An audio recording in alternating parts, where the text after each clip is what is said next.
Howard Deiner. If you've come for a presentation about lean startup and IT portfolio being not oxymorphic, you're in the right place and I have the right presentation on this time. It's all good. So if you've never been to one of my presentations, it's been a little bit odd. If you have, you know the joke. Here's the afternoon. Thank you very much. Let's get started. We're going to start off with what the problem is all about, all right, before we start solving things. And portfolio management, why is it out there? What is it all about? Well, the real value of portfolio management from a company's perspective is making sure that they're kind of getting the best bang for the buck, the most valuable things for the company are being worked, right? We want to, get some balance, okay? Just like in a stock portfolio, you want to balance risk. You're balancing, the longevity of the investments. You're looking at the different types of things that the organization's doing, making sure everything in the company's all aligned, blah, blah, blah. And from a lean perspective, we're working on the right amount of things at once. Right? You understand from lean, especially if you're here yesterday, that if we have too much WIP, too much work in process, we're doomed. So there's a relationship, right? Normally the PMOs, and I hate when the P stands for portfolio. I'd much rather the P stood for product, and you'll see why. But in the portfolio management offices, they also tend to work very closely with the budgeting process at the organization, and usually with that terrible four-letter word called governance, right? It's all kind of melded inside of it, right? But the reality of it is that whatever amount of money we have in our budgets, it's never going to be enough. There's always too much stuff to do. And in most organizations, right, that aren't under really active kind of funding, like in a startup where you got so much cash you can't figure out how to burn it, most organizations, things like keeping the lights on become a really big activity, right? It's really important. And, a lot of people think, well, that's really what we have to do with portfolio management, is make sure we got the maximum amount of efficiency inside the organization, right? Again, taking the words from yesterday, efficiency in the organization is different, right, than effectiveness of the organization. Okay, so again, that's one of the shortfalls that we normally have. Now, the real issue is that from a tactical standpoint, working through the work is a very different thought process than what goes on up in the upper levels of management in the strategic end of where this business is going. And if you ask most CEOs, what they want for the organization, it's not to keep the lights on, it's not all that stuff. That's a burden on top of what they really want to do. They know that for their company to be successful, they've got to find things that are exciters and delighters, to use Kano terms, okay? Things that will propel us into the future. Now we're going to talk a little bit later about different levels of planning, in terms of time, how far off the horizon things are. We'll get there. But again, most business leaders are really keen on trying to invent the future. That's what they want, because they know that's going to make them successful. Unhappily, we go through exercises, and I say we, and these are usually like director, managing director kinds of people that put together input into the budget. And they have to go in thinking, all right, here's my case for why I'm requesting X amount of dollars, yen, pounds, whatever currency is, right? And they have to pretend to understand what the future is going to look like. We don't know. You don't know. Or on the topic, right, it's all about costs and benefits. If we estimate costs, which is going to be part of it, we're going to get into this a little bit later, estimates of costs are relatively simple, believe it or not, okay, at the units that we're looking for. They're not hard to understand, okay? They're not hard to understand because we have some experience, okay, and we can relate them back even in just comparative sizing, right, in terms of like Agile estimation. We can get a pretty good handle, roughly. What we don't have a good handle on is what the future looks like and the benefits, right? And that kind of stuff, I hate even calling it estimates. Those are really forecasts, okay? So, the title, this is where you don't have to remind me where I got it. The title of the presentation has to do with lean startup stuff. Lean startup is a relatively new concept, maybe 3 years, something like that old. It really hit the ground running when Eric Ries wrote the book, you know, the Lean Startup, right? Kind of comes from that. I'm not going to sell the book, but I'd like to sell you on some concepts, right? And I'm going to show you a TED video. I use this when I'm doing training for just even basic Scrum to get people in the mood for what this is all about. And it's called the Marshmallow Challenge. Has anybody seen the Marshmallow Challenge? 2, okay. Well, do you mind if we do it again? Because I think it'll get people in the mood for the creativity that's necessary, even in large, staid enterprises, and how we have to think, and what these CEOs really want. Anyhow, here's the video. Runs for a little bit less than 7 minutes. I think we can fit this all in.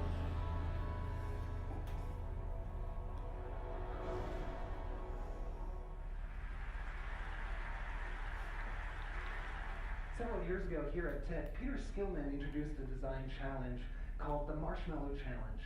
And the idea is pretty simple. Teams of 4 have to build the tallest freestanding structure out of 20 sticks of spaghetti, 1 yard of tape, 1 yard of string, and a marshmallow. The marshmallow has to be on top.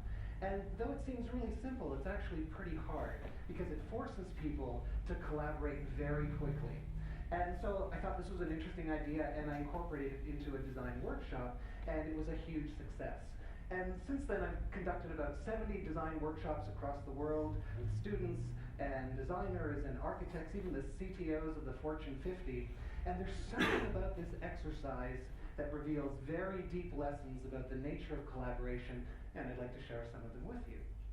So normally, most people begin by orienting themselves to the task. They talk about it, they figure out what it's going to look like, they jockey for power, then they spend some time planning, organizing, they sketching, they lay out spaghetti.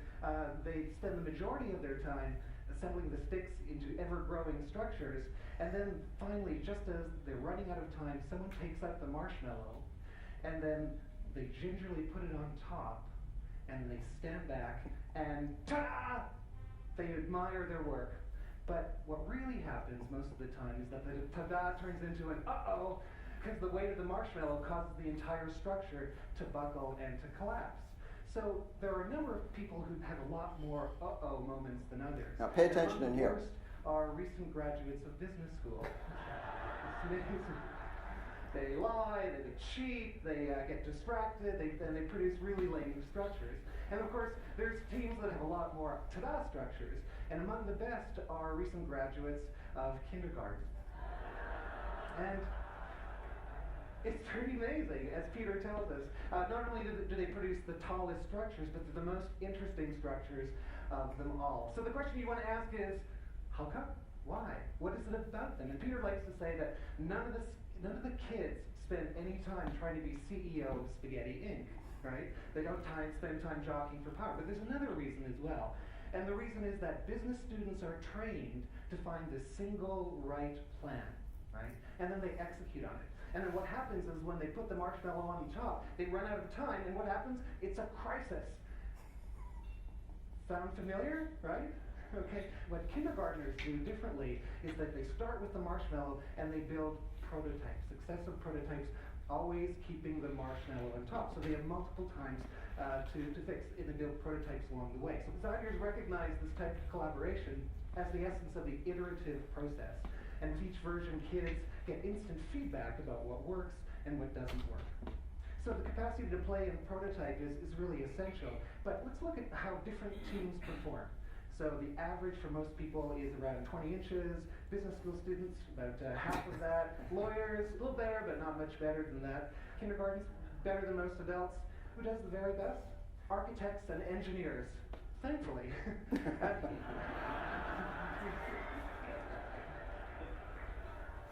39 inches is the tallest structure I've seen. And why is it? Because they understand triangles and self-reinforcing geometrical patterns are the key to building stable structures.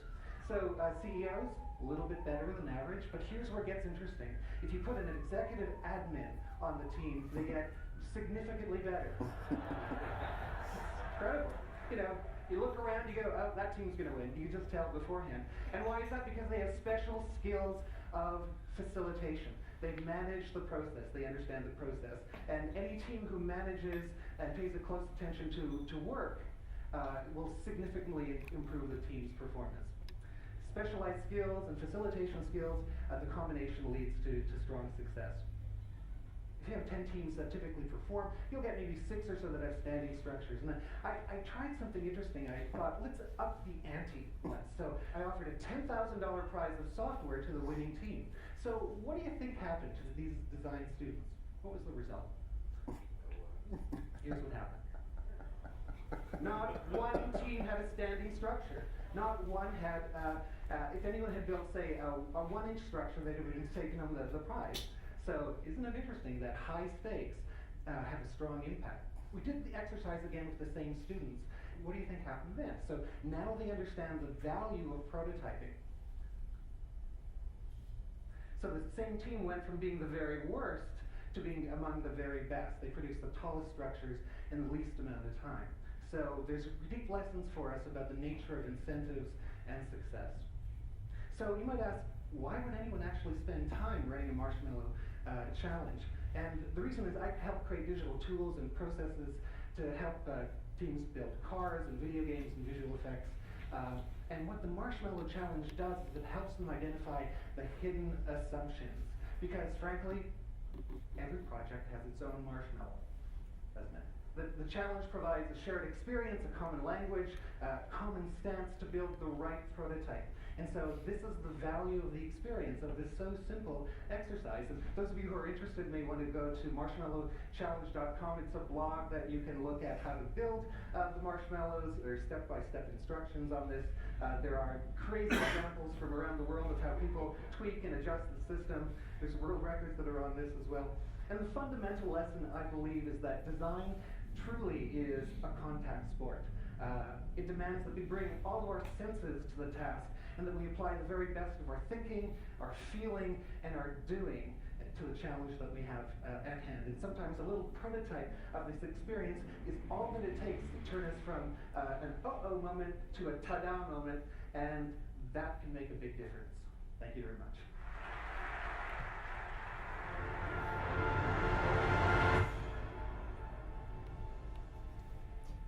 So I do, implore you to go back. You can Google it. It's very simple to do. It's a great team building exercise. I have it here for like a couple of reasons. Remember who did the worst? All right, business school graduates. Is anybody here a business school graduate? All right, I'm not gonna single you out, okay? But typically, who goes and puts together things on the portfolios? Who does the quantifications? Who does that analysis? All right. So we're not going to give you any marshmallow challenges to do, but it's great that you're here. Any case, it's all about that iterative process. Again, a very different way of working than what we're used to in the annual slog for going through budgets. Okay, what's her name? You want to say Johanna? Johanna Rothman, in her book Portfolio Management from like 3 or 4 years ago, has this nice systems thinking diagram. Enunciate the words. And if you're not familiar with how they work, let me read it out to you. Okay, give you an idea of how it flows. Number of active projects, the stuff that's on our portfolio that we're executing through. If the number of them starts increasing, right, that will reduce the ease that we can manage that portfolio with. Right? Again, it's one of those n-squared problems. You know, the more of the things that are out there, the harder it is to maintain them. When that number increases, and especially in organizations that matrix their people, Right? That's, again, from yesterday, a really bad thing to do, but people do that. It's going to compete for people's time.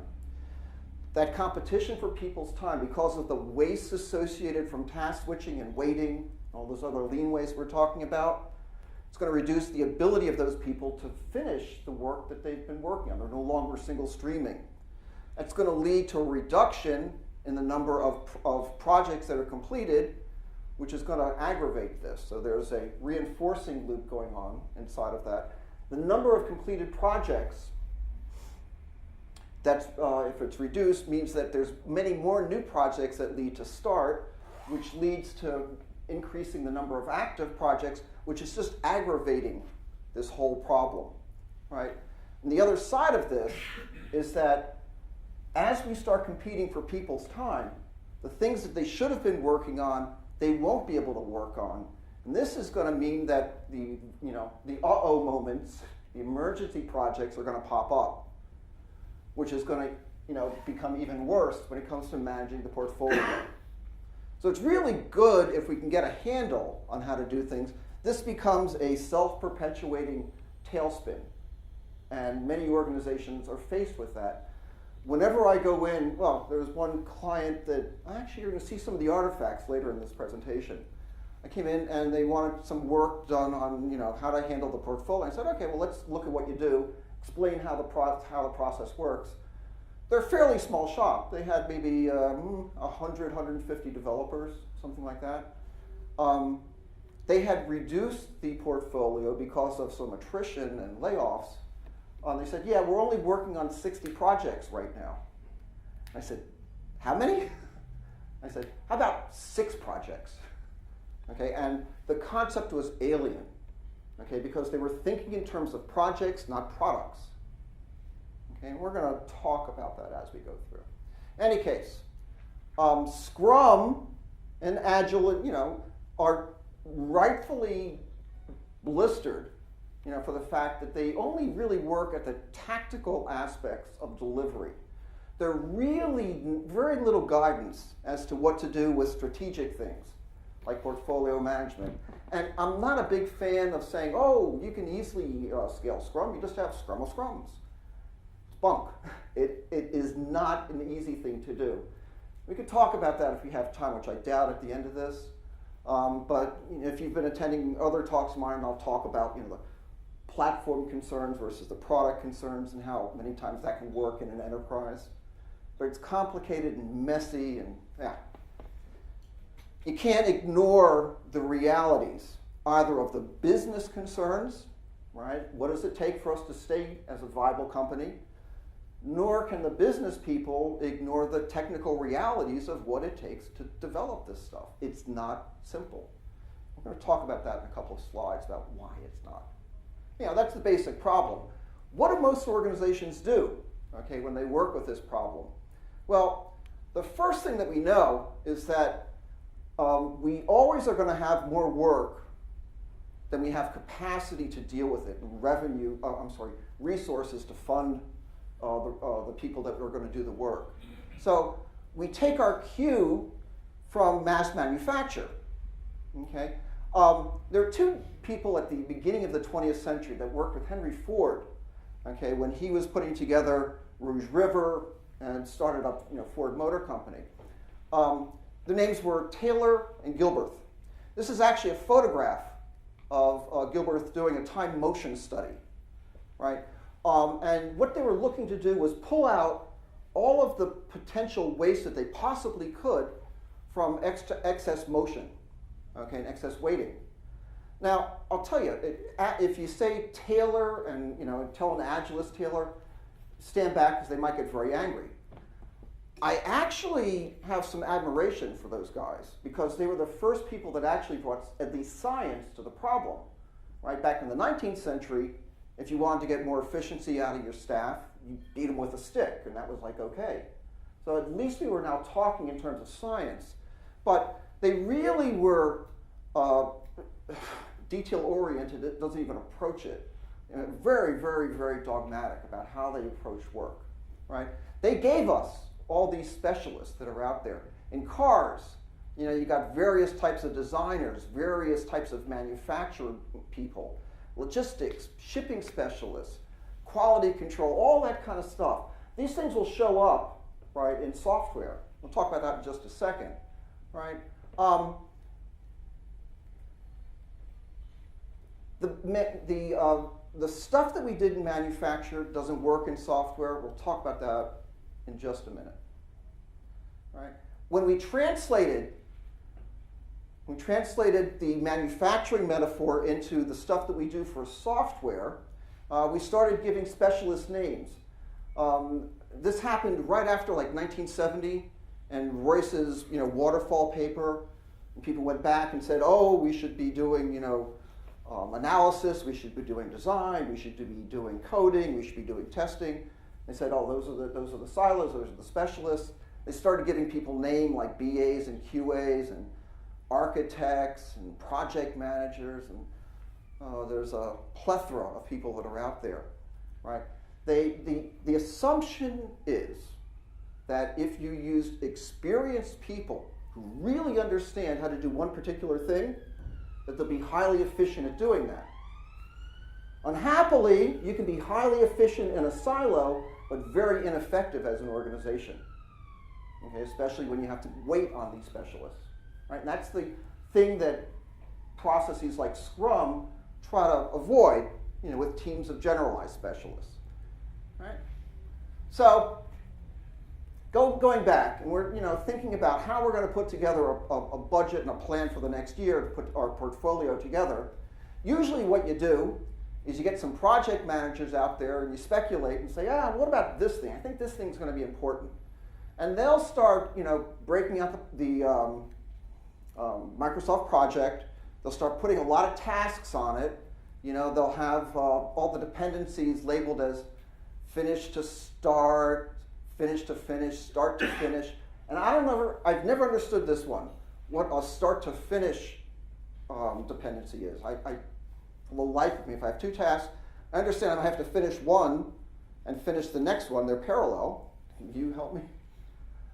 Start to finish dependencies. It makes it complete, but it doesn't really add anything, right? They take all these project plans, they get all the frustrations, they load balance, meaning they've matrixed people. They said, oh, that database person, they only need to work for 3.5 days on this project, and then look at this, we'll slot them in and have them work on that one, right? And that way their load factor is way up there. We're utilizing them efficiently, right? Really bad stuff to do, right? The time it takes good project managers to put together these kind of project plans and then start rolling them up into the organization, right? It's not a trivial task. I don't know if anybody in here has ever done that. I have, right? It can take weeks. It can take months.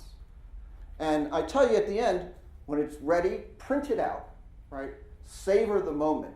Because as soon as that toner ink has cooled off, it's out of date, right? Old manufacturing style process just doesn't work with software, right? And the basic difference, of course, is that once we have blueprints for a car, we just follow the formula and stamp them out. We can make it even more efficient, by looking for lean manufacturing waste and taking out that waste and doing some process improvement, but it doesn't work with software. And as hard as it is to manufacture cars, manufacturing software is orders of magnitude harder, right? And it's harder for a really good reason. And that reason is that software is a wicked problem, right? Wicked problems are hard to define. They got lots of people that contribute and then benefit from it. Their conditions change on you, right? During analysis, while you're putting together a solution, right? You don't necessarily know what the solution is, okay? And when you come up with one, now you realize, oh, now I first understand the problem. And they tend, as you solve one wicked problem, to become another wicked problem. Anybody in here have an example of wicked problems not software related? I'll give you a couple, okay? And maybe this will foster some thoughts about this. There's a war in the United States on drugs, right? Lots of unintended consequences from it. It's not something you just go out there and say, well, give me your drug. You stop taking those. It becomes a problem where the solution for it now, spirals around, and they have for-profit prisons, and we have prescription drug problems, we have shrinkage on the docks and stuff. It's a nasty thing, right? Crime, in general, is a wicked problem, right? There's a lot of talk, I don't know if it ever reached out here, but back in New York, they were trying to clean up crime on the streets, and they did it with, what was called a broken windows premise, right? So if a police officer saw a very small infraction, they wanted to prosecute the person, put them in jail, and make sure they don't do that kind of stuff, because little broken windows led to decay in neighborhoods and stuff. It was an article from Atlantic, the Atlantic magazine back in the 80s. All of the traffic. Anybody in here have a GPS that will auto-route them around traffic ahead? Yeah, okay. Do you use it? Yeah. Okay, does it help? Don't know. Okay. It takes me one well, I don't know if that's better or worse, so I've got no way of telling. No, yeah, I mean, it's there's been studies on it. The reason I'm interested in it, I used to work with some GPS people, and at the time, this idea of real-time traffic data, allowing the GPS to reroute you around it, came out, and I thought, this is wonderful, this is a great idea. And the guy I was working with who was doing routing stuff said, nah, it's not a very great idea, right? It's opportunistic. He said, all the cars have the same information that you're working from. They're all going to go on this alternate route, which is usually less capacity than the main route, right? And will cause additional backups, even worse than the beginning. He said, rather, I can work out routing for you based on historical data that will actually outperform that. Again, not being an expert in the field, I don't know, but I know that it's a feature that looks really good. It's very compelling, right? But it actually can cause worse problems than what it tries to solve. And the problem that comes out of it isn't evident when you first look at it. Wicked problem, software. All right, everybody's got that. Right. So the approaches, of course, that we use can't be predictive. We're not going to put together blueprints. We want to make sure that any kind of small changes that morph our solutions or morph the problem, that we can come back and iteratively work through it. And the example that is useful for me is to think about painting the Mona Lisa. All right, so if Michelangelo painted the Mona Lisa, right? One of those two. Da Vinci, thank you. The trick question. So when Da Vinci painted the Mona Lisa, he did not take out his palette of colors and start oiling it in from the top, right? And just painting the whole thing top to bottom. Okay, many people used to do this with designing software. We'll start the lowest layer, build that out completely, do the next layer, right? I got a plan in my head at least, and I'll just keep on painting. The reason would be, of course, that he would reach a certain point in the painting and say, oh golly, Mona's hands don't look very comfortable, and the look on her face is not so great. I've got to go back and fix that. All right, and that'd be very difficult with oils. So instead, what most artists do is they sketch it, and they charcoal it in, and then fill it in a little bit more. And they're always going back and looking at it and refitting based on what they see as a whole. Right? And we've got to do the same sort of stuff with software. Since we have to do the same kind of stuff with software, we're going to have to recognize that as we plan more strategically about how we're going to manufacture the software, how we're going to fund that manufacture. And that's a big point. All right, so why don't we do this stuff? Well, way too many people are used to the annual slog, right? And that budgeting process and portfolio management process, like I say, just putting together the project plans can take months. To get to the, if you do stuff with financial rigor, it takes months. Okay, getting all of this data that's necessary to drive it, it can take literally a couple of seasons to do it, right? Because we're starting with the requirements, we plan our solutions, we estimate cost and benefit, put together project plans, right? We all fight with one another in a big room about my project's more important to you than yours. No, here's why mine's so important. And unhappily, what happens at that point is that if we can't reach agreement, there's a process that's used called HSITR. Okay, that makes the decision, the highest salary in the room. Right? So the CEO will come in and say, this is what we're going to do. Right? And they do this kind of like out of the gut. Right? They got, you spent months, seasons putting together facts and figures, and they're doing it off the top of their head. Anybody ever see that happen? Yeah? So we don't want that outcome. Okay, we have to figure out how to get around that, right, and get past this idea of like, wow, we've done so much work, finally we're done. Now all we have to do as a company is follow our plan, and everybody's happy. It's an impedance mismatch with Agile, right? The delivery stuff, okay, in the Scrum world is very iterative, very, fast acting. We have a change in requirement. Okay, fine, we can work that in to stick it in the backlog. Product owner will say which things are important, boom, there it goes. But we do exactly the opposite stuff on the strategic side. That's why it's become oxymorphic to put them together. All right? Oh, I think I probably said a lot of this stuff. But what I didn't say is that when we do that financial rigor stuff, we tend to cherry pick. We tend to look at the least risky things that everybody can agree have the most benefit for the cost that they're going to incur with very little risk. Now, there's nothing wrong with cherry picking, right? I mean, it's nice. If you have something that's ripe and plump, and why not take it, right? But the problem is that when you do that kind of stuff, you're not really recognizing that those shiny objects that seem like they're easy to do may not turn out to be easy to do. Or we may find as we go through it that the benefits that we thought we were going to get aren't going to be there.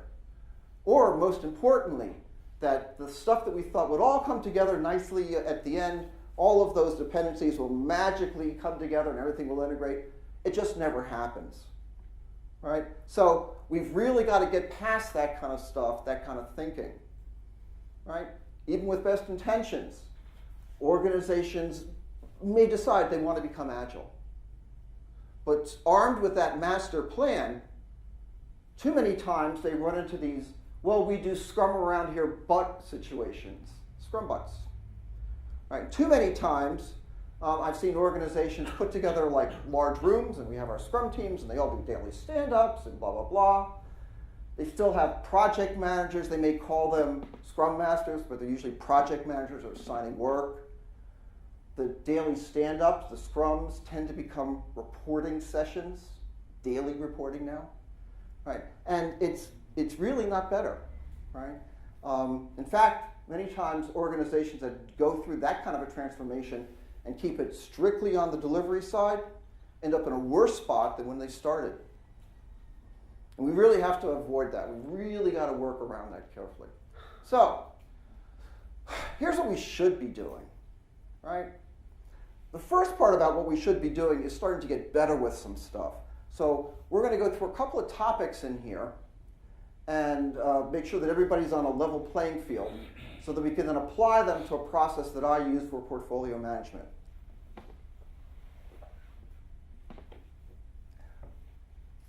First thing sounds pretty obvious, right?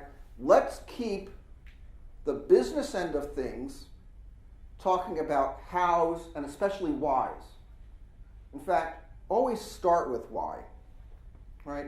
Don't start solutioning something the minute that somebody walks in the room. And I know as developers, especially people that rise up the ranks, the smart developers hear a problem and immediately start coding something. Right? I mean, many years ago, when I first learned TDD, there was a group of probably 4 of us were sitting around with somebody who was going to teach us. And they said, we're going to work on a problem for a Roman numeral calculator. And being an architect, it was like, oh boy, a Roman numeral calculator. And I'm sitting there thinking, how am I going to do this? Okay. And then they explain the process, write a test, make it pass, see it fail, make it pass, refactor, the general cycle that you have for TDD. And they said, okay, who's going to start? Howard. And they tossed the keyboard to me. You start. And I said, wait, hold on a minute. I'm almost there. I'm thinking of how to go about doing it. I said, no. Write a test first, right? I said, I can't write the test until I understand I'm going to. No, start with a test. Fine. Okay, so what's the first test? I don't know. I plus I equals II. Great test. Okay, now go back and make it work. The simplest thing that you can possibly do to make it work. So I can show you simple. Return true. Right? That worked. Okay, next test. And then we, say, okay, now it's going to pay. Now I got to go write the classes. I said, no, you don't. And then we went through it step by step by step. I plus II equals III. And it started off very simple. The funny thing about it was that I was a very experienced architect. I've written some very complex systems. And the stuff I had in mind, when I went back and looked at the solution after we'd all gone through and run through it, it was completely different. It was much better than my solution would have been, right? But I fell prey to the fact that I wanted to start solutioning right away. And as an organization, we have to resist that temptation, right? So if somebody comes in and says, we need a plan, I'm going to steal this from what was going on before, to handle data analysis for fraud protection, and we got to get better resolution and much quicker results. I know, let's put together a Hadoop system, and we'll use back-end stores, and we'll use an in-memory model and stuff. Stop, take a breath, understand why you're doing it, figure out what it is that we're trying to do, and then allow the solutions to emerge. Very important step. And it's not just a personal thing, organizationally we have to understand how to do that. Now, the next topic that I'm going to talk about is rational basis. And I have a varied background, and one dimension of that background is in law. And at least in the United States, when courts rule on different sorts of cases, they use different levels of scrutiny. Okay, so when they rule on something which can take away freedom from somebody, such as execution or incarceration, they apply a strict scrutiny test. You've got to prove beyond any reasonable doubt this person is guilty, and here's the facts, and here's why this is why it's going to work that way. Then courts apply a very different mentality when it comes to thinking about cases involving money. In particular, state legislatures that pass tax laws, and somebody says, hey, that's unconstitutional. You can't pass a tax law like that. Well, the court that rules on it uses something called a rational basis test. Now, rational basis, forgetting about the legal way of saying it, the rational basis says, if you could tell me a good story about why that's not arbitrary and capricious, that's fine. Right? So unless the state legislature decides to pass a 5,000% increase on only people named Howard Deiner because they don't like me, right? That would be arbitrary and capricious on their part. That one doesn't pass. But anything that says, well, we need money, we have schools, we have to fund this, and blah, blah, blah, good enough, it's constitutional. We need a rational basis test when it comes to putting together our portfolios. As I said before, things that are going on in terms of forecasts for benefits are simply that. They're an order of magnitude less precise than even those imprecise things that we came up with for costs on it. So when we start calculating these return on investments, right, even if we wanted to be accurate, we really can't be accurate. We can't forecast the future that much, right? So we need to understand things economically. I mean, it's a business, but we have to do it at a rational basis level. That makes sense to everybody? Yep. All right, here's the next one. This is kind of a diversion again, but bear with me. Okay, there's the concept that companies, and especially technology companies, change as things go. Okay? And even companies that do everything right can get it wrong. And it's called the innovator's dilemma. There's a book written about it, right, by Claytor Christensen. And I'm going to give you some examples, or an example that comes out of the book. Well, sort of comes out of the book, right? I've decided to put my own stuff inside of it. And it's about disk drives.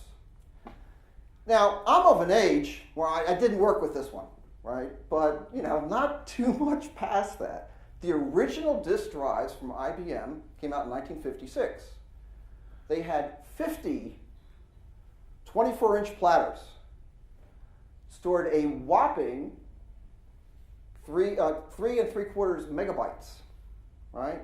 You could access the stuff in, a second, right? And it was about the size of a small refrigerator. I couldn't get how much electricity this thing used, but it's huge and hyper expensive.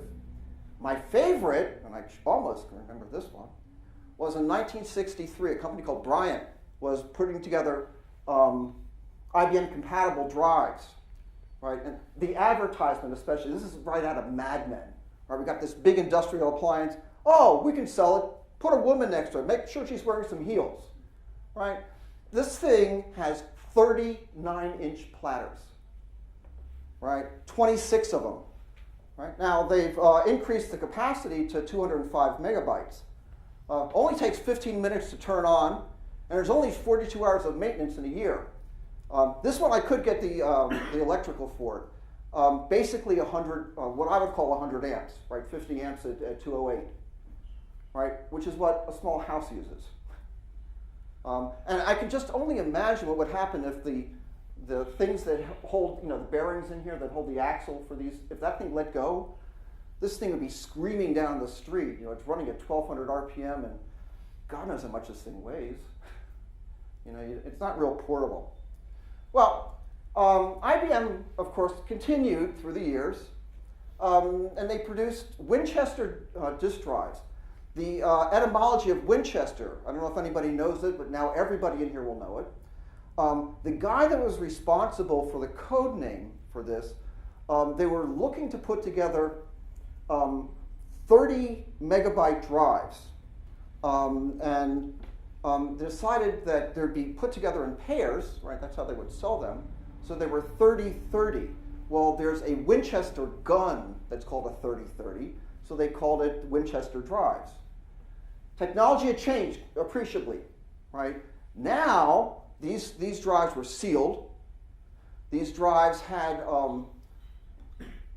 heads that ran directly over the platter, right? The platters were actually lubricated. So spin down and spin up was much easier, right? Notice that they were now starting to store a lot more data on them. Access is getting better, so on and so forth. Technology kept on increasing. The last of the Winchester drives, IBM started to call them sleds for single large expensive disks, right? To be replaced by RAIDs, right? Redundant array of inexpensive disks. So right on the cusp of what that was happening. Oh, look at that. We now know that it's time. And now we're getting some appreciable storage in these drives in terms that we can own. Again, look at the size of these suckers. All right. IBM got out of the drive business in 2003, sold the business to Hitachi. Hitachi got rid of the business and selling it back to Western Digital in 2012. Humorous side note, right? The Desk Star series that Hitachi was producing had a nickname. All right, now the technology had changed. We're going to have a slide right next talking about this. They were now down at 3.5-inch discs. No more of these 39-inch discs. Right? Things have been changing, right? And they became known as the Death Stars. Remember the Winchester drives? The heads actually touch the disc, right? And when they spin up, the little film of air gets underneath them. They lift, but they don't have anything special because the drives themselves, the platters are lubricated. Well, not so much, right? There's a huge lawsuit against IBM for their Desk Star 75 GXPs, right? And what was happening was the heads were contacting the disk and rubbing off all the oxide. So these drives would fail, you'd hear them click, and eventually they make really bad noises. This is what they were kind of looking like. They were on glass substrate, they became glass. So anyhow, I don't know if anybody here remember Death Stars? Some people in here do. If you start adding them up next to one another, 14-inch drives, coming down into 8s, eventually all the way down in spinning disks, down to 1.8-inch platters, right? And it was more than just IBM in the game, right? However, if you look at each of the disks in terms of their performance and their prices over the years, they form an interesting curve, or sets of curves. They form these S-curves.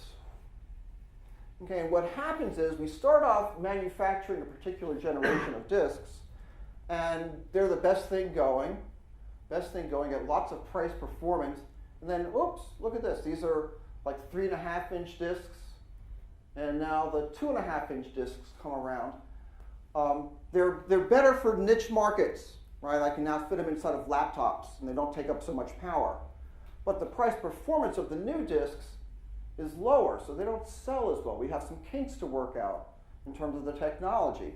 And they exist for a while together until all the kinks are worked out. That first generation of disks suddenly becomes of little value, right? We can get by it, and we start riding on the second wave. And suddenly that peters out, and the third wave takes it over. And Christensen saw that these, he plotted them as S-curves, right? Happens in all technology. It's not just in disk drives, including computer software. Where are we seeing those kind of trends happen today? Just out of interest. I know it's hot. I want to make sure you're not going to sleep. I'm going to call on people. Where do we see that? Let's talk about apps. Well, I was thinking possibly electric cars. Electric cars, okay, good technology. I like that. I'm going to keep it with computers. Right? The word apps, when did that start? Remember they used to be called applications? Right, now we got apps. Spotify. Smartphones. Smartphones are around. It used to be mobile. It was a big deal. We could have a browser in a phone. Now it's native in a phone, right?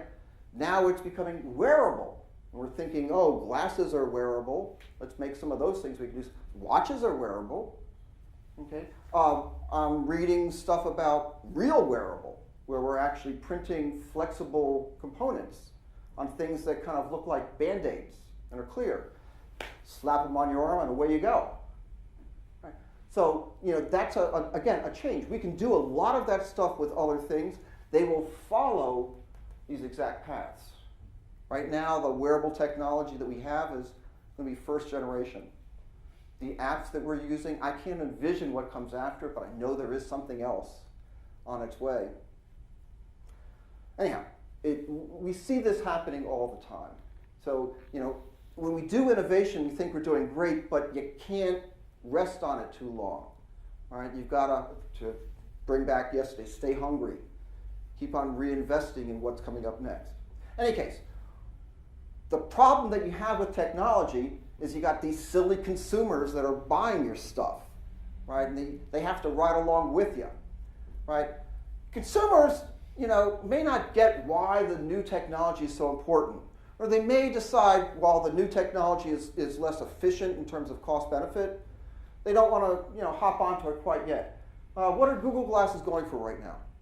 It's still about $1,500, right? That's a heck of a lot less than it was 5 years ago, right? Because you could have built the same kind of thing for, I don't know, $150,000, something like that, right? And that's going to come way down in price as we keep on going, right? So when I say penny pinching, I'm saying it with a kind of a smirk. I mean, I want to spend that much, right? Sometimes, they have trouble. They're constrained already inside their business as to what they're doing. And I know that we always want to ask our customers what it is that they want. When it comes to technology, they don't always know, right? And the quote from Henry Ford is, he's reputed to have said, and it's not really, verified, that if I asked my customers what they wanted, they would have told me they want faster horses.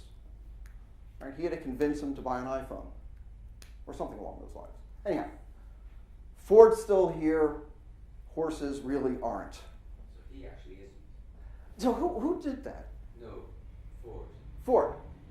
But he's dead.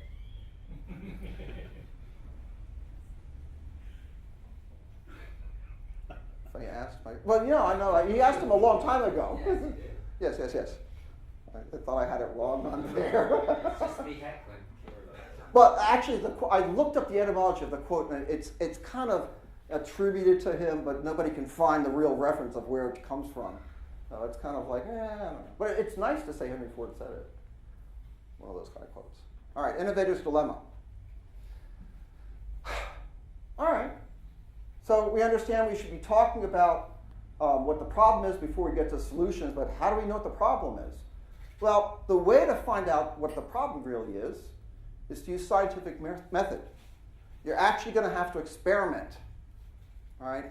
And this is something that we're going to have to start to recognize in our portfolio management, okay? We should be funding things that will try to prove or disprove a product-related hypothesis, right? Those hypotheses are going to be things like, if I build this thing, this is kind of how much I'm anticipating to make, right? And again, with scientific method, the thing that you're hypothesizing is true until proven wrong. And once it's proven wrong, that's it. Find another hypothesis. We have to use that same concept to figure out what our products should be all about. Eric Ries will call this validated learning. All right, so this is the traditional Ries type of diagram. Right? It's an iterative process. We start off with something, right? Find the smallest piece that allows us to learn something from it, right? Actually build it, okay, get it into code, right? Make sure that we can then measure some stuff from that part of the experiment to figure out if the thing that we did is in the right direction or not. And the metrics that you then put together, he'll call non-vanity metrics. Right? They have to be actionable metrics. Right? An example, if I build something on a website and I'm looking to sell something or other, I don't care what it is, some new WYSIWAG gadget, what's the smallest thing that I could possibly do to decide, in terms of building the website, if this is a good product? Any ideas? Give you a hint. First page has a big picture of it. What else does it have on that page? Button. A button says buy it. Okay. Let's say that we put just that together. All right. Is that going to sell the product? We don't have a product. We don't even know if we want to have a product yet. What should we measure from that to determine that our hypothesis that this new widget is a good thing? Okay, so the number of clicks that we got through when we advertised it on Google. Interest, so it shows interest that they came to the page. Okay, are those vanity? And what I mean by vanity metrics is it makes us feel really good that we got 1 million hits on the first week. Does it prove the hypothesis, though, that that's a good gadget? No. What would prove the hypothesis is people monitoring how many times they hit the click to buy button. Oh my goodness, but we don't have anything to sell them. What we say is, thank you for your interest in our product. Please give us your email, and we'll get back to you as soon as we're ready to ship.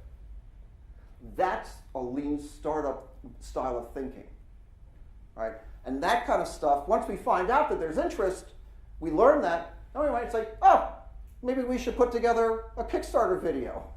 Maybe we should build a prototype. Maybe we should continue the process in the smallest possible things.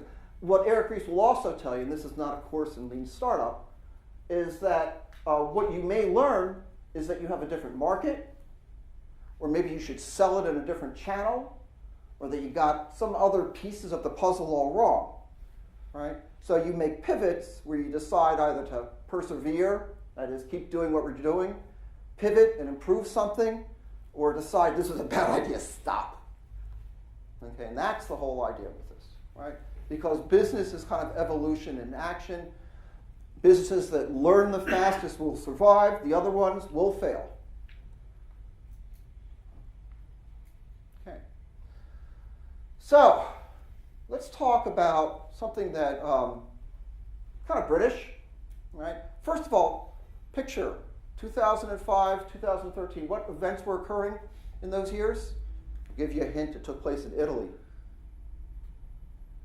Give you another hint. It has to do with the Catholic popes. Oh. Yes. 2005. Look at the people surrounding. Okay, looking to see who's going to be announced. 2013. Look at the people surrounding and look what they're holding in their hands. Right? And the question is, what does Hermann Hauser have to do with this and his arm? Right? Well, Hauser was involved up here in Cambridge area back in the 70s. In fact, he started Acorn Computers, which I'll bet a bunch of you guys probably cut your teeth on. Yes? It was known as the, wrong generation? No, just different. Just different? Okay. It's called the British Apple, right? And from the interest that he got inside of that, he decided to start something in 1990 called ARM Holdings. Now, ARM is a composite acronym, right? It's supposed to be Advanced Risk Machine. Risk is reduced instruction set computer, right? ARM Holdings is not a very small company, right? There are more cell phones around than like anything else on the planet. In 2012, he sold 8 billion chips, which may or may not sound big, but compared to the number of chips that Intel has ever sold, there were more chips in 2012 from ARM Holdings than any other company, than Intel rather, right? Because they're putting into cell phones, right? Anyhow, back in 1980, Sophie Wilson and Steve Ferber worked for Hauser, and in 18 months, they built an ARM CPU. Wow. How'd they possibly do that? Well, what did Herman do? Well, in an interview, he gave his, he said, when we decided to do a microprocessor, in hindsight, I made 2 great decisions. First thing I do is I didn't give them any people, right? I gave them no money, gave them no people. So they had to keep the design simple. Right? If Intel or Motorola did this, it would have become a huge effort from the very beginning. Instead, they went a very lean way. There were a bunch of hypotheses that they were trying to prove or disprove. Remember back in the 80s, what was happening? Where was the S-curve for technology, in particular cellular communication? First generation was starting to ramp up. Boom. Oh, I know, they need computers. Let's stick something in there that doesn't use very much power. Okay, so they took, grab of that kind of stuff, had very quick turnaround iteratively in what they were putting together, and they fueled it in the furnace of consumers. That's what Herman added. All right, Jez Humble. Everybody know who Jez Humble is, right? He's my hero. 2 books of interest on this stuff. One is of another passion of mine for continuous delivery. There's another book that is kind of following along in what I'm doing in here called Lean Enterprise. He has 8 basic things to say. If you look at this stuff and then look at the rest of this discussion, you'll see that we address half of them. Another half are addressed in more of the continuous delivery end of things. Anyhow, you got to define the customer outcomes that you want to achieve. Make sure that you frame all the work in those kind of terms. Right? You've got to use economics to prioritize work. Otherwise, what's going to prioritize the work at the end of the day that we don't want to occur? Highest salary in the room. There you go, HSITR. Right? Got to limit work, right? So that we get high value work done quickly. Okay? Now 18 months sounds like a long time in an Agile project. From starting off making a microprocessor, that was pretty quick. Right? Also, think about pull systems, only when we have capacity, yada, yada, yada. That's part of the lean space stuff. Right? manage end-to-end flow, to reduce cycle time, okay, so that we can go from idea to customer outcome, right? Complete the Eric Ries loop.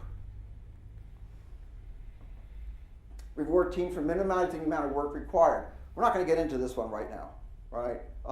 But the reduction of complexity. Complexity is a master waste that's out there, right? And I don't want to get into the architectural implications. Many of us are guilty on that respect, taking something that's fairly simple and deciding for whatever games we like to make it a very complex problem. We're not going to talk about that today. Make it cheap and low risk to develop in small increments so we can use small batches. It allows us to have a faster cycle time of idea to learning. Right? We'll learn more fast, more quickly. Continue to improve. Feedback. Right? Ensure that we have enough time to do that improvement with.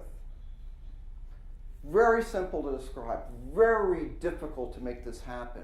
So we're going to talk about around half of those with the rest of the time that we have here.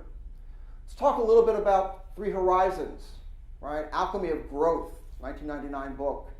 Okay, we have to come to the reality with the fact that sustaining long-term growth is something that is really important, right? Because it's going to unleash all kinds of benefits, right? There's 3 horizons to talk about. What's this cow made out of? Cash. Horizon 1 is talking about the stuff that we build, okay, that it gives us the momentum to keep going forward with. They're your typical cash cows. All right, we're used to those concepts.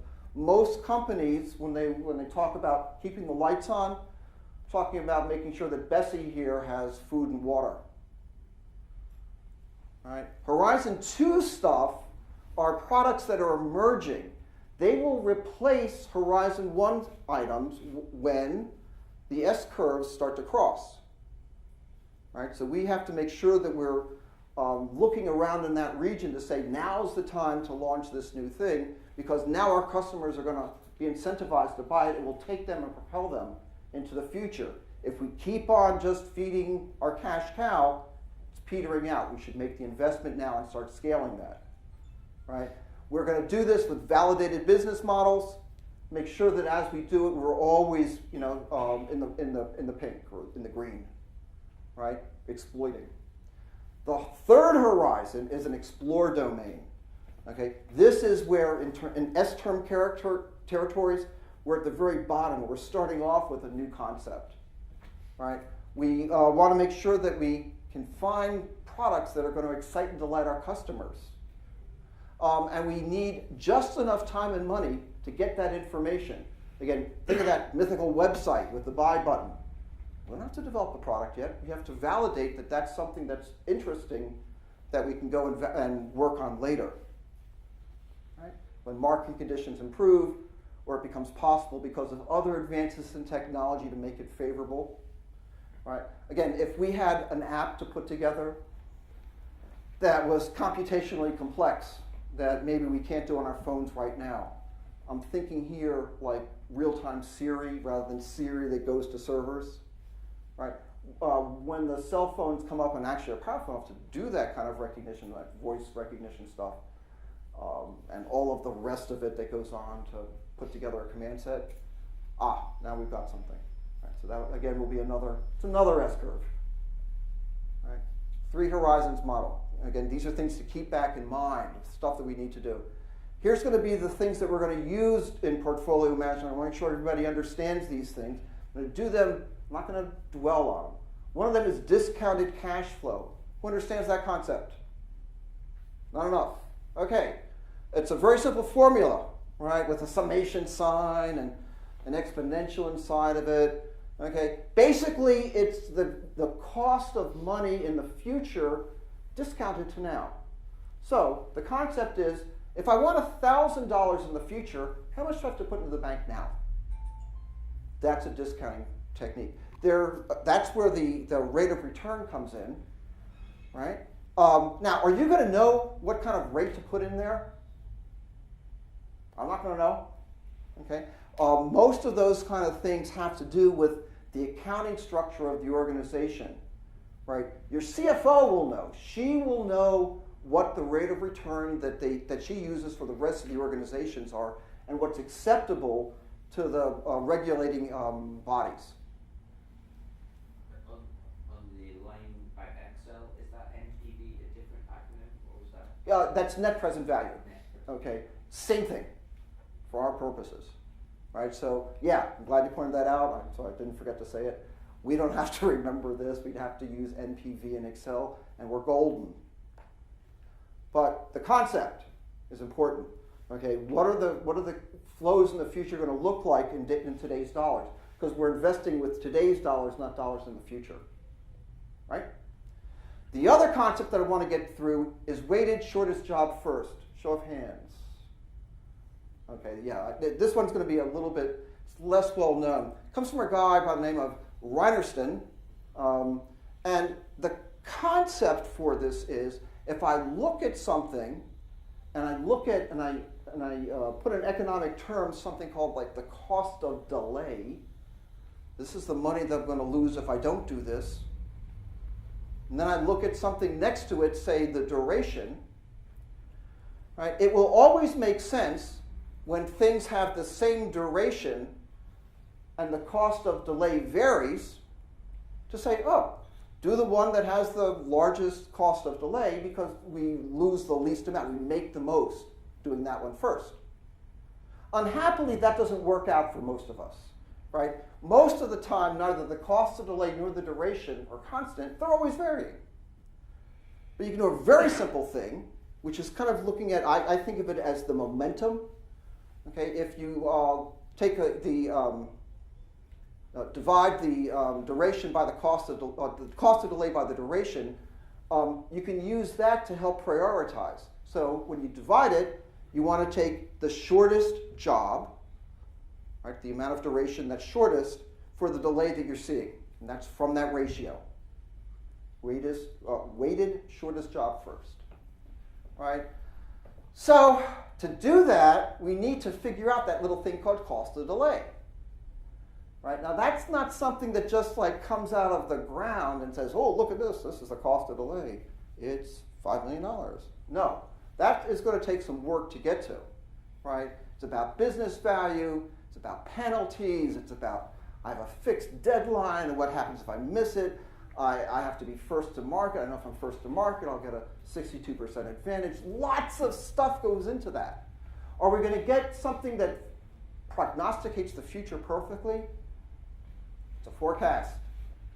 It's a rational basis. You've got to tell me a good story, but you can't be precise about it. There's no way to be precise about it, right? Again, if the durations of the two proposals were equal, highest cost of delay wins. That's simple, right? Otherwise, we've got to apply some more stuff to this, right? Sunk costs. Sunk costs. Let me say it now. I'm going to say it again in the future, but let me get it out of the way here and let's pass over it. When somebody goes to a slot machine, does anybody have like a grandmother or somebody that goes to the casinos and plunks dollars? And my mother-in-law does this, right? She lives in Las Vegas. Ooh, what an eyesore. And I say, Audrey, what are you doing? You know, you already lost $20. Oh, the machine's hot. Right, one more pull and it's going to work. And we all know that's stupid. When it comes back to work, it's like, yeah, well, we haven't gotten the results we're looking for, but you know what? Another $5 million of investment, I'm sure it's going to work out. No, that's dumb. Okay, we've sunk a lot of money into it. Time to stop. We have to be able to do that. We have to be able to look at all of that investment we've made and say, it's education. We're not going to do any more of that. All right? We're also going to talk about rolling planning, and we're going to have some decision rules that say we don't want to make centralized decisions. Okay. Now we got those two concepts. Let me talk about my process. All right? First, we're going to start with a business model canvas. Hands? Couple more. Okay, we'll do it. I'll do it really quick. This is the traditional lean business model canvas. This is actually what mine looks like actually when we did one, right?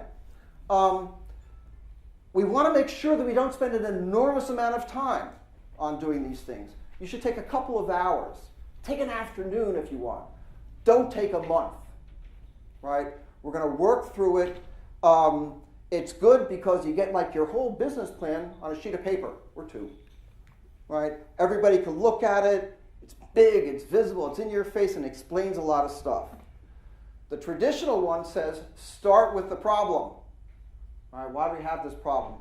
List out what your customers' problems are. Now, go to the other side. Talk about who those customers are. Right? In other words, the problem is I have busy mothers, that just came home from work and they want to make healthy alternative meals for their family.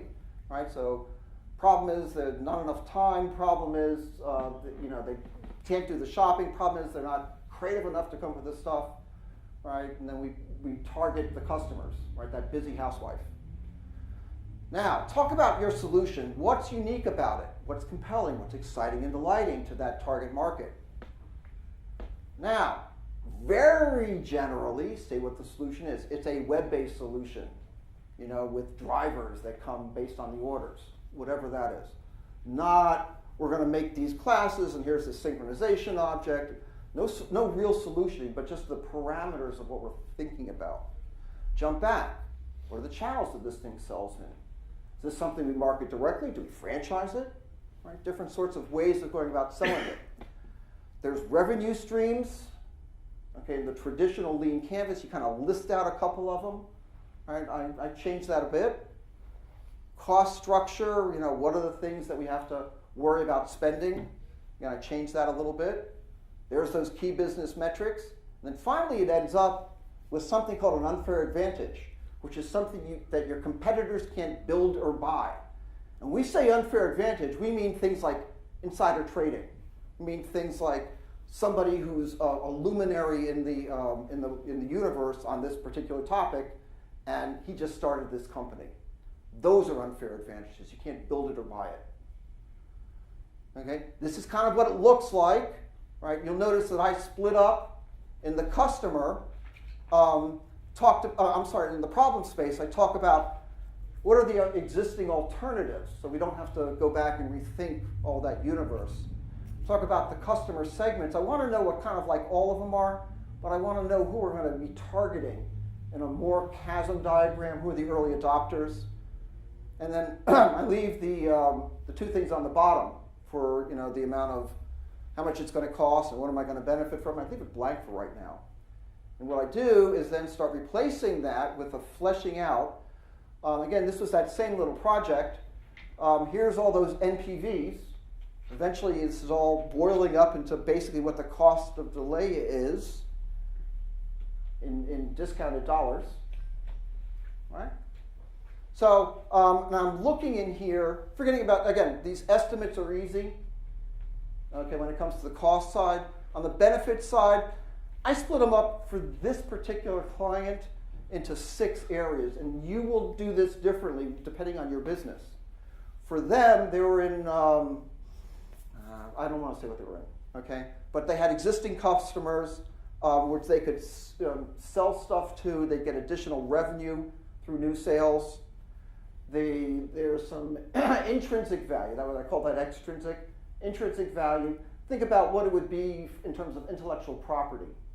Right? If I build this thing and then somebody is interested in my company and want to buy it, what's it worth? They didn't have anything like that in there. Many of your internal IT projects for people here that work in that space will come from operational savings.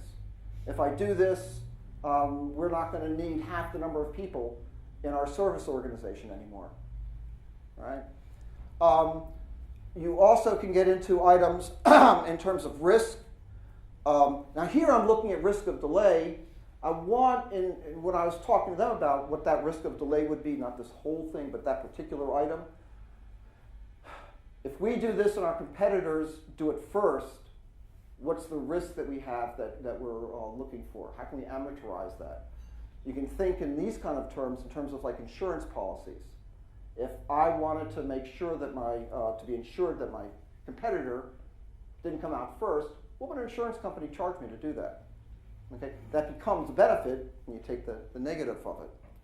Compliance risks, you build something, these guys had to do stuff in the healthcare space, and if they got audited and found out that they weren't in compliance, okay, and many of these projects were to put them into compliance, what would it cost them to do it? In other words, think, what's the worst case? FDA takes us to court. Well, what's the average judgment, from other companies? What's that going to cost us? It's a business decision. Just because there's a regulatory agency doesn't mean we have to do it, right? Unless we're going to prison or something, or executed, right? And then retention. Okay, they have current customers. If we don't do this, this gets into the cost of switching, right? The cost of switching from your product to another product. What's the retention benefit? All right, so it's risk. Anyhow, you start rolling those things up, and you can put these into a cumulative flow. These are period flows. Right? That's what it looks like. If I were to completely add them together, I'm going to get a curve that comes, usually starts down like this, a J curve, and then starts going out. Right? So you use your imagination for that. It was easier to do this in period flows for this particular customer. Right? Now comes the messy stuff. Okay, everybody's got one of these BMCs, and they've got it quantified. Now we have to start applying, to do portfolio management, some discounted cash and shorted weighted job first. Okay, we're not going to fall prey to the sunk fund fallacy, right? We don't want to have it look so ugly that outsiders look at this as sausage making, right? Backyard politics, backroom politics, highest salary in the room, all that stuff has to get out of it, right? The reason that we want that rational basis, those numbers there, keeping things in economic terms, is so we can compare two things and say, look, these are the forecasts, these are the numbers that we're working from. My project deserves priority over yours. Now you're going to continue this process, right? Making sure also that you include enough BMCs that cover the three horizons. You don't want to just work with stuff that only covers the next 6 months, 12 months, right? We have a limited number of resources available to us. We have a limited amount of budget available to us.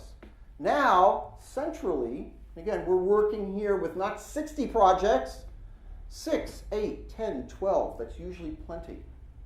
They're products, they're not projects. Start at the top of the stack. Get the first one out there. This is the most valuable one to do. It's got the shortest weighted job. It has the best cash flow. That's the one we start with. Now let's start taking another one. Work through it. Do we have enough capital? Do we have enough resources on board? Great, put it in. Eventually you'll go through that single stack rank list and say, this is the WIP that our company can do. We will not go further than this in the list. Everything else on here is backlog. All right? And we've added all this stuff together. By the way, when you take these NPVs from the various projects, you will have to roll them together. Right? You got to make sure that you have enough capital to carry us through, the whatever they're saying in their cash flow for the periods that are coming up. Right? Make sure that you go back and meet the business realities. Business realities are things like, this is September. We just spent $2 million to get a spot for the Super Bowl, and we're going to have an advertisement on there. To meet that deadline, we have to make sure that we have enough development done that we can put together a commercial by November. Okay, that's a reality. Now, either we decide not to go forward with it, take our hit, we spent the $2 million, all right, sunk fund, but we've got to have some stuff. We have contracts that we've signed. We have obligations. Again, your BMCs can say what would happen if we decide to renege on the contract, right? But look at them as constraints. Don't look at them as things that we can kind of negotiate. If there are real constraints that are out there, deal with them. Recognize the fact that the more constraints you put on this process, the less value you're going to get out of doing portfolio management. If everything is preordained, if we already know what it is that we have to do, why are we spending a season trying to validate that, right? Then the secret sauce is continue with rolling planning. Instead of just doing this once a year, now that we've finally gotten through this process, which by nature has been much shorter, we're not doing as much work up front, we want to keep rolling with it. The general rule, the general Agile rule, is that if you look at the 5 levels of Agile planning, which traditionally has been visioning, road mapping, release, iteration, and daily, the more often we revisit something, the less likely it is that we should go back and challenge the assumption. All right, so we are always planning, we can challenge which items we should be working on today. We're going to be planning for 2 weeks. That's when we talk about that. We don't talk about it daily. When it gets to items up here in the strategic realm, okay, which are going to be on vision and roadmap, again in the traditional cone sense of the 5 levels, right? You're going to want every 60 or 90 days to go back and update your BMCs with the results of the metrics that you put together that said this is what we're going to know if we're making any progress with it. If you don't make any progress with it, that's fine, right? In each of those rolling plannings, you're going to decide if the BMC still makes sense, right? You're going to decide if that BMC says, hey, we should start a pivot. We're actually targeting the wrong customer segment, right? Our solution is bad, okay, whatever, okay? Or you're going to decide that the BMC no longer makes sense.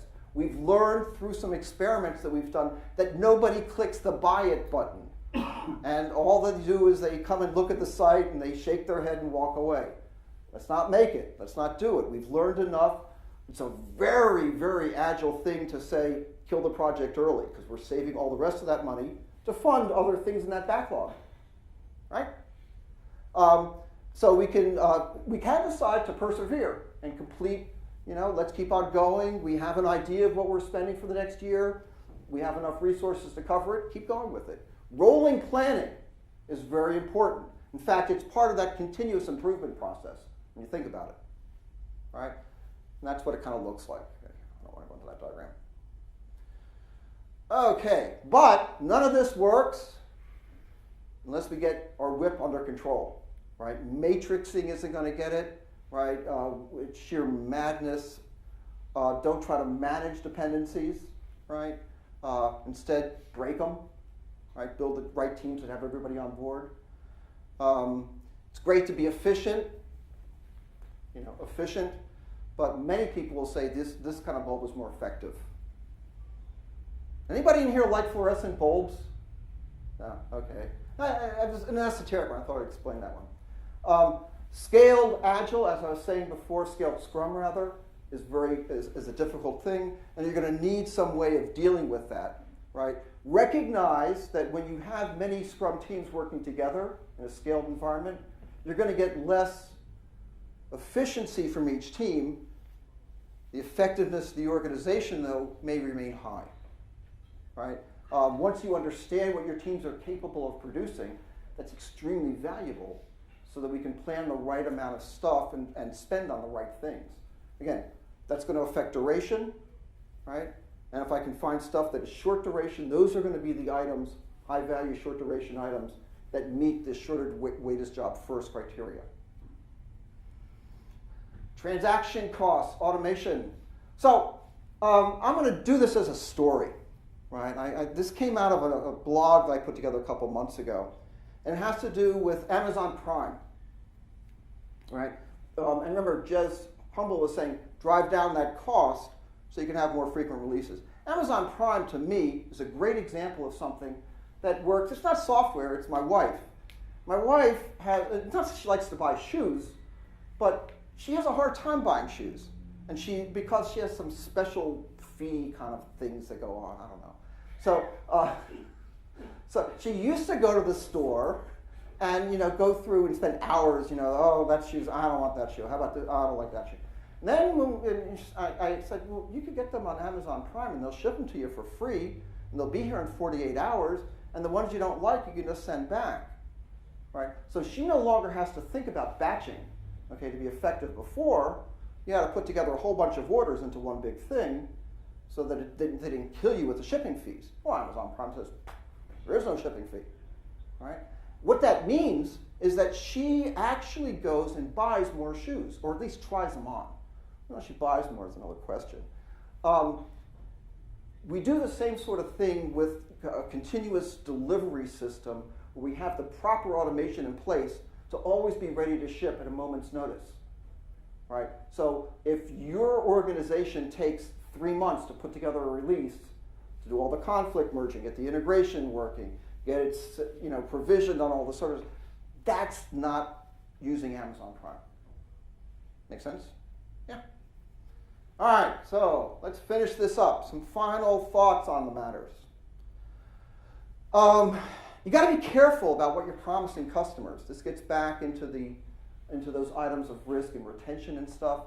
Your commitment to your customers should be that you're going to be improving, but it's very bad practice to be absolute about it. Again, look at companies like Apple. They don't say exactly what they're coming out with next season, right, until like the day of the announcement. They're very ambiguous. Everybody's scratching their heads, right? Those things are going to change the way that you might conduct business with others in your contracts, right? So agile contracts are a whole other topic, because otherwise you're under that triple constraint, right? The iron triangle of development, resources, time, and features. You can't hold them all constant where you're doing waterfall. Right? Everything that is done isn't solved with just a new template and some numbers, right? This is the concept of forecasts for benefits, estimates for costs. They're both imprecise. The estimates on benefits are more like forecasts. They're really imprecise, but you need something to work from to get to that rational basis, a good story, right? Make sure you're using 3 horizons. It's not a great practice to simply maximize profits in the next quarter, right? Because we're not going to be able to service our exploit domains, right? The second horizon. We may never even think about funding in the third. By the way, when you I should have said this before, when you're planning portfolio stuff, the typical idea is 60 or 70% Horizon 1, 20 or 10% in Horizon 2, 20 or 10% in like Horizon 3. You can look at the different companies use different formulations. The important thing is to make sure the majority of it is all Horizon 1 stuff, of course, but that you're funding both an exploit and explore domain. Okay. Don't try to optimize everything at once, especially when that means that you're going to have centralized command and control, which is what PMOs typically, portfolio management offices do, right? You can't, it doesn't scale.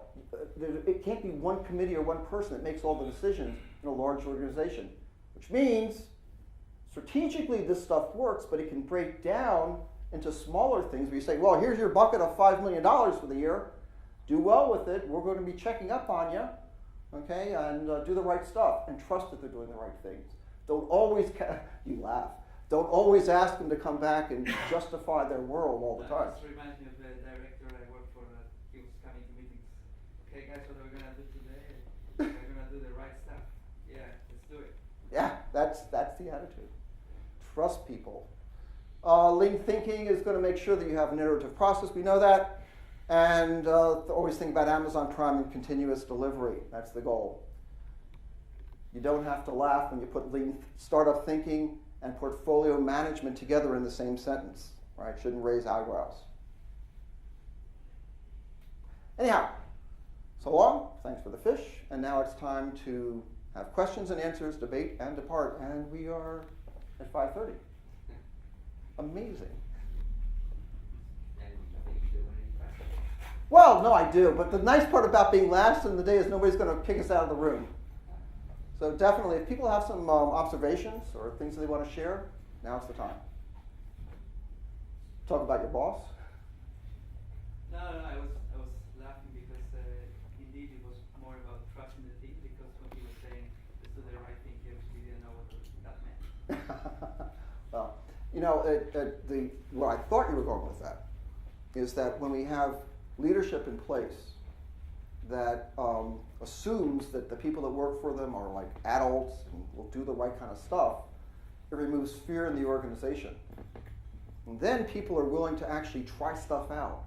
And they're not afraid that if they try out something and it doesn't have a good result, they have to hide it. Because, oh my God, if I tell my boss I did something wrong, he's going to fire me. And it's amazing to me how many organizations still labor under that cloud. Anybody here work in a fearful organization, or are you all in learning organizations? Fear? Fear. It's not uncommon. Confused. Confused organization.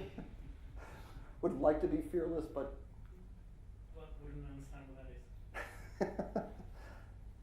that is. And it actually doesn't even have to do with the amount of resources that the organizations have.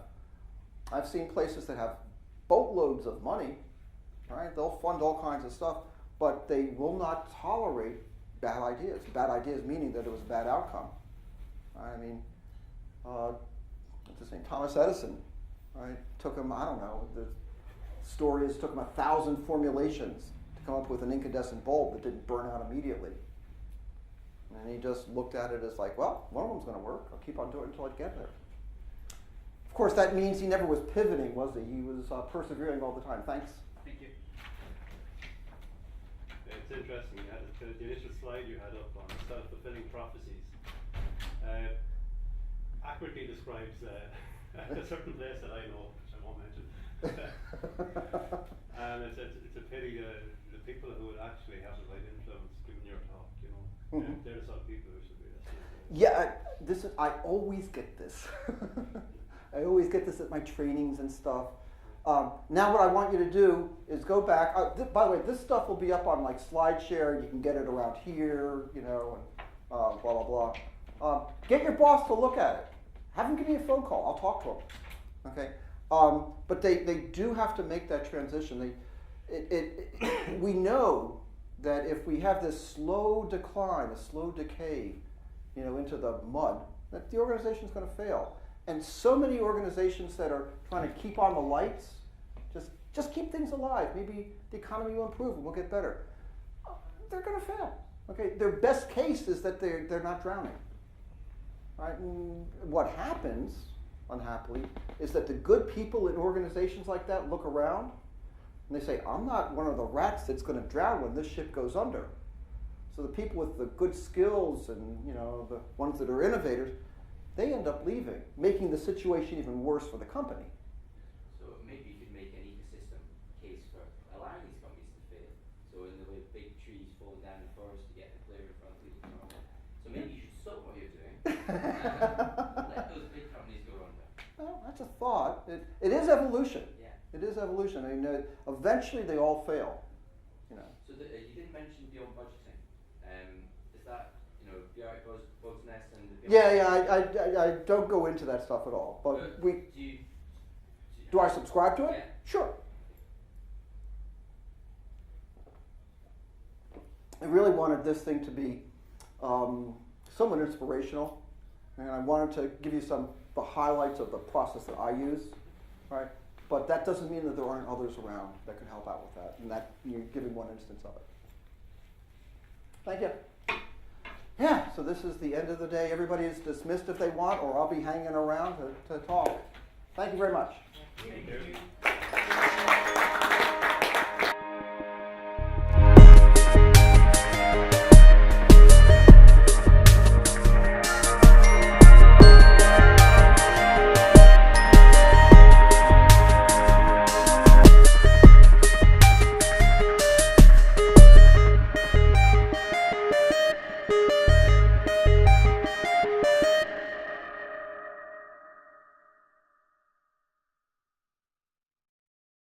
Is that the ta-da turns into an uh-oh, because the weight of the marshmallow causes the entire structure to buckle and to collapse.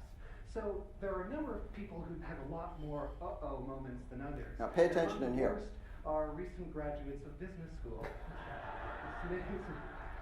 They lie, they cheat, they get distracted, then they produce really lame structures. And of course, there's teams that have a lot more ta-da structures. And among the best are recent graduates of kindergarten. And it's pretty amazing, as Peter tells us. Not only do they produce the tallest structures, but they're the most interesting structures of them all. So the question you want to ask is, how come? Why? What is it about them? And Peter likes to say that none of the kids spend any time trying to be CEO of Spaghetti Inc., right? They don't spend time jockeying for power. But there's another reason as well. And the reason is that business students are trained to find the single right plan, right? And then they execute on it. And then what happens is when they put the marshmallow on the top, they run out of time, and what happens? It's a crisis. Sound familiar, right? Okay, what kindergartners do differently is that they start with the marshmallow and they build prototypes, successive prototypes, always keeping the marshmallow on top. So they have multiple times to fix, and they build prototypes along the way. So designers recognize this type of collaboration as the essence of the iterative process. And with each version, kids get instant feedback about what works and what doesn't work. So the capacity to play and prototype is really essential. But let's look at how different teams perform. So the average for most people is around 20 inches. Business school students, about half of that. Lawyers, a little better, but not much better than that. Kindergartens, better than most adults.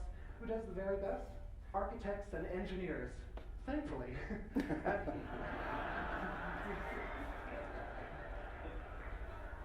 39 inches is the tallest structure.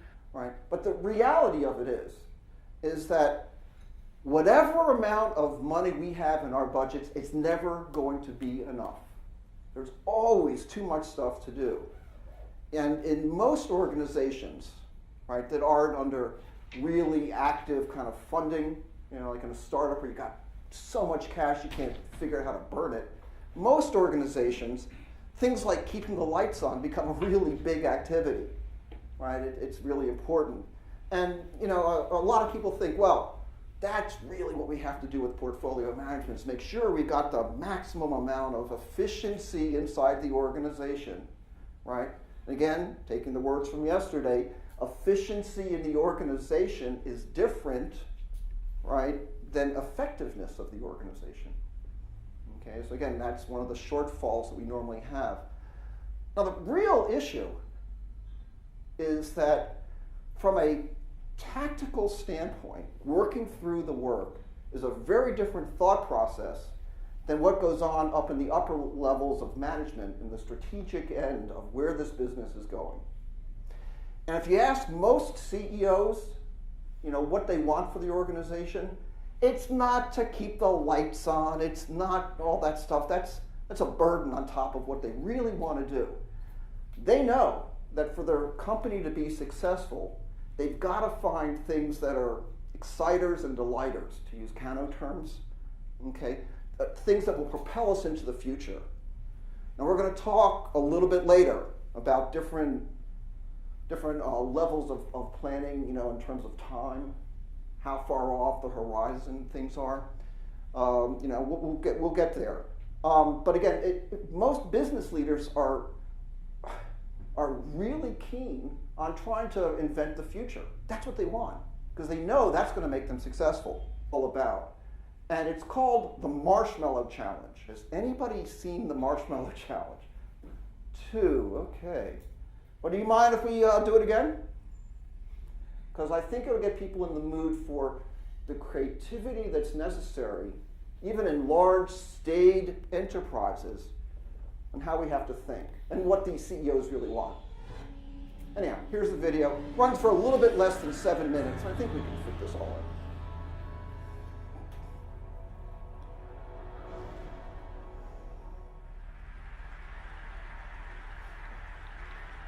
Several years ago here at TED, Peter Skillman introduced a design challenge called the Marshmallow Challenge. And the idea is pretty simple. Teams of 4 have to build the tallest freestanding structure out of 20 sticks of spaghetti, 1 yard of tape, 1 yard of string, and a marshmallow. The marshmallow has to be on top. And though it seems really simple, it's actually pretty hard because it forces people to collaborate very quickly. And so I thought this was an interesting idea, and I incorporated it into a design workshop, and it was a huge success. And since then, I've conducted about 70 design workshops across the world with students and designers and architects, even the CTOs of the Fortune 50. And there's something about this exercise that reveals very deep lessons about the nature of collaboration, and I'd like to share some of them with you. So normally, most people begin by orienting themselves to the task. They talk about it, they figure out what it's going to look like, they jockey for power, then they spend some time planning, organizing, they sketching, they lay out spaghetti. They spend the majority of their time assembling the sticks into ever-growing structures, and then finally, just as they're running out of time, someone takes out the marshmallow, and then they gingerly put it on top, and they stand back, and ta-da! They admire their work. But what really happens most of the time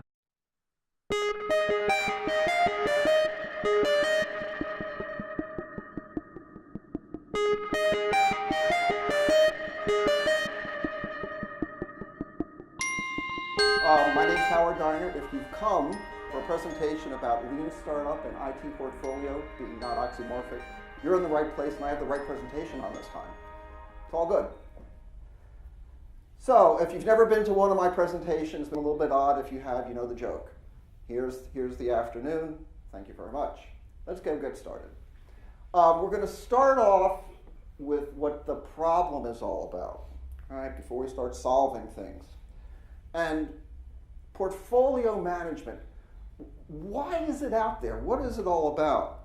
Well, the real value of portfolio management from a company's perspective is making sure that they're kind of getting the best bang for the buck, the most valuable things for the company are being worked, right? We want to, get some balance, okay? Just like in a stock portfolio, you want to balance risk, you're balancing, the longevity of the investments. You're looking at the different types of things that the organization's doing, making sure everything in the company's all aligned, blah, blah, blah. And from a lean perspective, we're working on the right amount of things at once. All right? You understand from lean, especially if you're here yesterday, that if we have too much WIP, too much work in process, we're doomed. So there's a relationship, right? Normally the PMOs, and I hate when the P stands for portfolio. I'd much rather the P stood for product, and you'll see why. But in the portfolio management offices, they also tend to work very closely with the budgeting process at the organization, and usually with that terrible four-letter word called governance, right? It's all kind of melded inside of it. Unhappily, we go through exercises, and I say we, and these are usually like director, managing director kinds of people that put together input into the budget. And they have to go in thinking, all right, here's my case for why I'm requesting X amount of dollars, yen, pounds, whatever currency is, right? And they have to pretend to understand what the future is going to look like. We don't know. You don't know. Or on the topic, right? It's all about costs and benefits. If we estimate costs, which is going to be part of it, we're going to get into this a little bit later, estimates of costs are relatively simple, believe it or not. Okay, at the units that we're looking for, they're not hard to understand. Okay, they're not hard to understand because we have some experience. Okay, and we can relate them back even in just comparative sizing, right? In terms of like Agile estimation, we can get a pretty good handle, roughly. What we don't have a good handle on is what the future looks like and the benefits, right? And that kind of stuff, I hate even calling it estimates. Those are really forecasts. Okay, so the title, this is where you don't have to remind me where I got it. The title of the presentation has to do with lean startup stuff. Lean startup is a relatively new concept, maybe 3 years, something like that old. It really hit the ground running when Eric Ries wrote the book, the lean startup, right? Kind of comes from that. I'm not going to sell the book, but I'd like to sell you on some concepts, right? And I'm going to show you a TED video. I use this when I'm doing training for just even basic Scrum to get people in the mood for what this is all